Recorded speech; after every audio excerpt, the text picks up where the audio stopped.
പേമാരിയും ഇടിവെട്ടും കാറ്റുമൊന്നും ജോസേട്ടന് അത്ര പുത്തിരിയായ കാര്യമല്ല. അത് അദ്ദേഹം തന്നെ പറയുന്നുണ്ട് സിനിമയില്.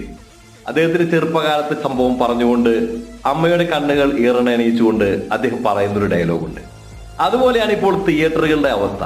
തിയേറ്ററുകളിൽ ആളുകൾ ഇടിച്ചു തിങ്ങി കാണുവാനായിട്ട് വരികയാണ് ജോസേട്ടന്റെ അഴിഞ്ഞാട്ടം. 73 വയസ്സിനോടടുത്ത ഈ താരത്തിന്റെ കിടിലൻ പെർഫോമൻസുമായി അങ്ങനെ ആദ്യ ദിന കളക്ഷൻ പുറത്തു വന്നു കഴിഞ്ഞു. വേൾഡ് വൈഡായി ചിത്രത്തിന് നേടിയെടുക്കാൻ സാധിച്ചിരിക്കുന്നത് ഏതാണ്ട് 18 കോടിക്കടുത്തുള്ള രൂപയാണ്.